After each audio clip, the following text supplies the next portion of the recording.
ഇപ്പോൾ നമ്മൾ ഒരു ഗ്രൗണ്ട് തയ്യാറാക്കി കഴിഞ്ഞു അല്ലേ? നമ്മളൊരു പ്രവർത്തനത്തിലേക്ക് നീങ്ങാനായിട്ടുള്ള ആവശ്യകരമായിട്ടുള്ള ഒരു സജ്ജീകരണങ്ങളെല്ലാം ചെയ്തു കഴിഞ്ഞു. നമുക്ക് കടുത്ത സത്യസന്ധത ആവശ്യമുണ്ടെന്ന് മനസ്സിലായി. ഒരു തുറന്ന മനസ്സോടുകൂടിയുള്ള സമീപനം വേണമെന്ന് മനസ്സിലായി.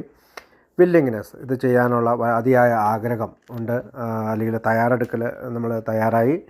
അപ്പോൾ ഇതിന് നമ്മൾ തയ്യാറായതിന് ശേഷം അടുത്തത് നമ്മൾ ഡോക്ടറുടെ അഭിപ്രായത്തിൽ എക്സസ് 5 എന്ന് പറയുന്ന പേജിലേക്ക് പോവുകയാണ്. നമുക്കറിയാം, നമ്മുടെ ഒന്നാം പടി പറയുന്നത് we admitted we were powerless over alcohol that our lives had become അൺമാനേജബിൾ.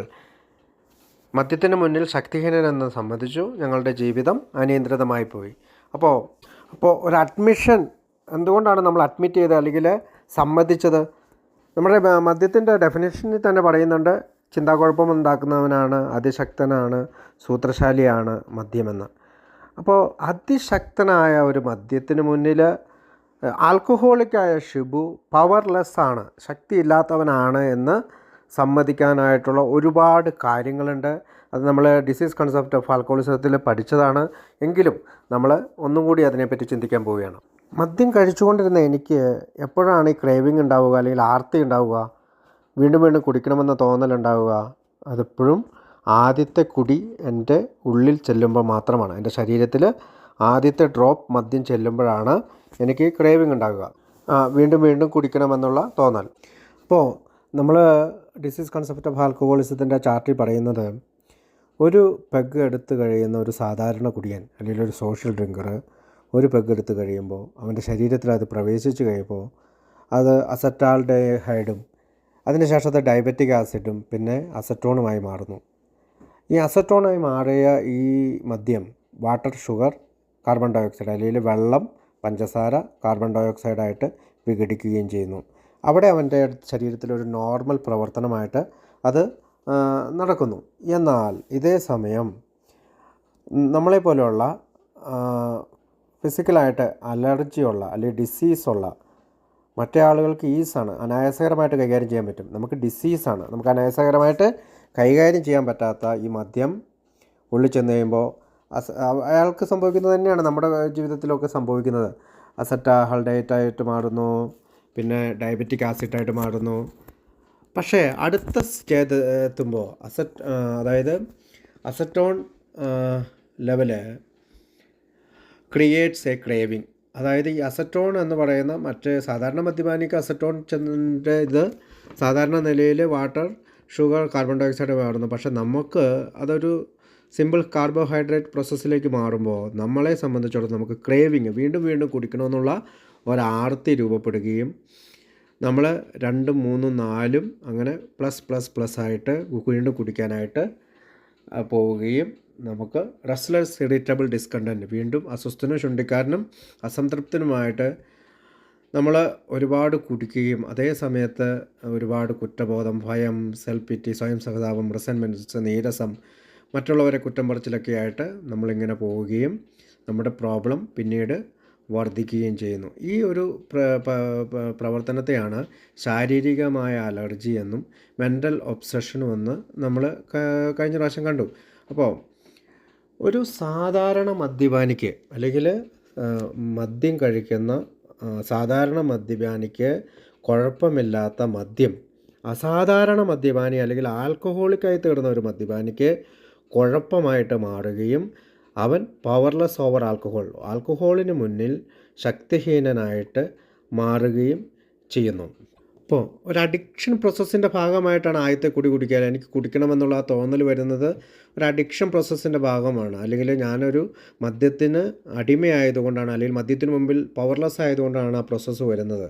പക്ഷേ ഞാൻ ആ ഫസ്റ്റ് ഡ്രിങ്ക് എടുക്കുകയാണെങ്കിൽ ഷിബു എന്ന് പറയുന്ന എൻ്റെ ശരീരത്ത് അത് പ്രവേശിക്കുകയും അസറ്റാൽഡെഹൈഡും ഡയബറ്റിക് ആസിഡായി മാറുകയും അടുത്ത സ്റ്റേജിലുള്ള അസറ്റോൺ ലെവലിലേക്ക് മാറുമ്പോൾ അതൊരു ക്രേവിങ്, വീണ്ടും ആർത്തി എന്ന പ്രതിഭാസം ഷിബുവിൻ്റെ ശരീരത്തിലുണ്ടാവുകയും ഷിബു കുടിച്ച് ബോധം കെട്ട് കിടക്കുന്ന അവസ്ഥയിലേക്ക് എത്തിച്ചേരുന്നു. എല്ലാ കുടിയുടെ എപ്പിസോഡുകളും ഇത് തന്നെ ഞാൻ ആവർത്തിക്കുന്നു. ഒരിക്കലും ഒരു പെഗ് അടിക്കണം അല്ലെങ്കിൽ 2 പെഗ് അടിക്കണം, ഇന്ന് സമാധാനമായിട്ട് വീട്ടിൽ വരണമെന്ന് ആഗ്രഹിച്ചിരുന്ന എനിക്ക് ഒരിക്കലും അത് സാധിച്ചിരുന്നില്ല.